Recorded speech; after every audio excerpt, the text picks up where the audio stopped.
Hello बच्चों, तो आप सभी का हमारे इस YouTube चैनल मिशन 2 पे आप लोगों का स्वागत है। तो बच्चों, आज हम क्लास 10th का विज्ञान का model paper weekly test model paper set 4 को करने जा रहे हैं। जो आपके स्कूल में साप्ताहिक परीक्षा वीकली टेस्ट लिया जा रहा है रेल प्रोजेक्ट के द्वारा, उसी का आज हम विज्ञान का मॉडल पेपर सेट 4 को करने जा रहे हैं। ठीक है, और ये मॉडल पेपर आपके टेस्ट के लिए बहुत ही ज़्यादा इंपॉर्टेंट है। मेरे प्यारे बच्चों, मैं बता दूं कि इससे पहले हम 3 और विज्ञान का मॉडल सेट अपलोड कर चुके हैं चैनल पे, उसे ज़रूर देख लेना इस वीडियो को देखने के बाद। ठीक है, काफ़ी आपको हेल्प मिलेगा टेस्ट में। चलिए स्टार्ट करते हैं और इसके जो भी क्वेश्चन दिए गए सभी क्वेश्चन को हम लोग को देखते हैं। सबसे जो पहला क्वेश्चन है, सिट्रिक अम्ल का प्राकृतिक स्रोत क्या है। तो यहाँ पे देखिए चार चीज दिया हुआ है, इमली, टमाटर, संतरा, नींबू और दही। तो सिट्रिक अम्ल जो है ये किसमें पाया जाता है?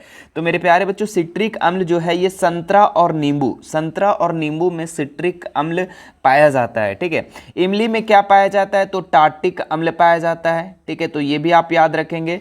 टमाटर में ऑक्जेलिक अम्ल, ठीक है, ऑक्जेलिक अम्ल, ठीक है, ऑक्जेलिक अम्ल। और अभी संतरा और नींबू में तो बता दिया सिट्रिक अम्ल, और दही में लैक्टिक अम्ल पाया जाता है। ठीक है, तो सभी चीज़ों को आप याद रखेंगे। ठीक है, चलिए, इमली में टार्टिक अम्ल, टमाटर में ऑक्जेलिक अम्ल, और संतरा और नींबू में सिट्रिक अम्ल, और दही में लैक्टिक अम्ल। ठीक है, नेक्स्ट क्वेश्चन देखते हैं यहाँ पे क्या है, टमाटर में कौन सा अम्ल पाया जाता है? अभी वही सवाल हमने क्या है ना, तो टमाटर में क्या बताए थे? ऑक्जेलिक अम्ल। ऑप्शन नंबर डी इसका बिल्कुल राइट हो जाएगा। आगे देखो, विरंजक चूर्ण का रासायनिक सूत्र क्या है?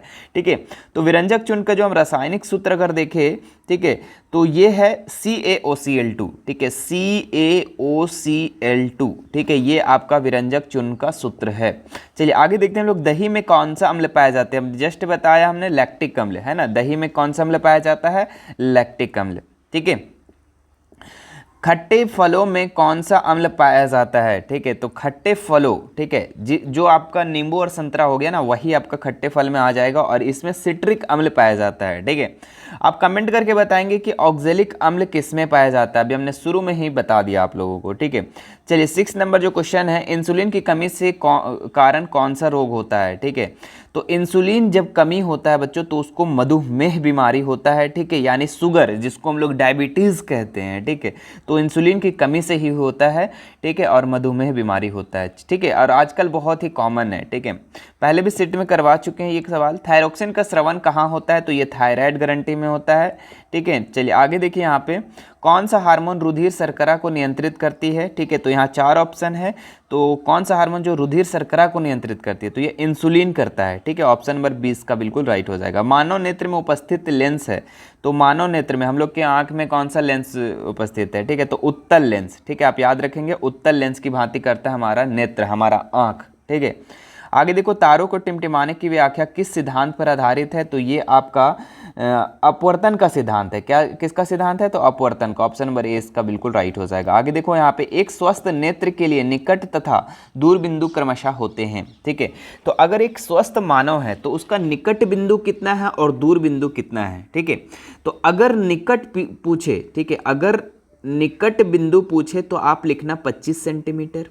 ठीक है, और दूर बिंदु पूछे तो आप लिखना अनंत। क्या लिखना? अनंत। मानो जितना चाहे उतना देख सकता है, अनंत। ठीक है, लेकिन निकट बिंदु पूछा तो 25 सेंटीमीटर। यहाँ पे तो दोनों चीज पूछा है, तो देख लो कौन सा ऑप्शन है। तो 25 सेंटीमीटर निकट बिंदु और दूर बिंदु अनंत, यानी ऑप्शन नंबर डी इसका बिल्कुल राइट हो जाएगा। ठीक है, नेक्स्ट क्वेश्चन देखो, यहाँ पे मानव नेत्र की किस भाग पर किसी वस्तु का प्रतिबिंब बनता है? ठीक है, तो ये बनता है बच्चों, मानव नेत्र पर किस भाग पर जो है फिगर बनता है? ठीक है, तो वो ये रेटिना पे बनता है। किस पे बनता है? रेटिना पे, दृष्टि पटल जिसको हम लोग कहते हैं। तो आपके ऑप्शन रेटिना भी हो सकते हैं, दृष्टि पटल भी हो सकते हैं। तो आप ध्यान रखना कि मानव नेत्र का जो वस्तु का प्रतिबिंब बनता है वो रेटिना या दृष्टिपटल पे बनता था। ठीक है, तो आज के सेट यहीं तक हम कंप्लीट करते हैं। ठीक है, और पिछले सेट ज़रूर देख करके जाना अपने टेस्ट में। ठीक है, काफ़ी हेल्प मिलेगा। सेट 1 सेट 2 ये सब काफ़ी इंपॉर्टेंट है। ठीक है, आप उसे देख लिए होंगे तो बहुत अच्छी बात है। ठीक है, और वीडियो कैसा लगा वो हमें कमेंट करके, लाइक करके, और सब्सक्राइब, अगर चैनल पे सब्सक्राइब नहीं किए तो सब्सक्राइब करके घंटी वाले बटन को भी दबा देना। ठीक है, चलिए फिर मिलते हैं नेक्स्ट वीडियो में। नेक्स्ट जो आप लोग का टेस्ट होगा उसमें भी आपको, और इसका आंसर की, आज का जो आंसर की है वो भी बहुत जल्द आप लोग को मिल जाएगा। फटाफट हमारे चैनल से आप मिला लेंगे। चलिए मिलते हैं नेक्स्ट वीडियो में। Thank you so much.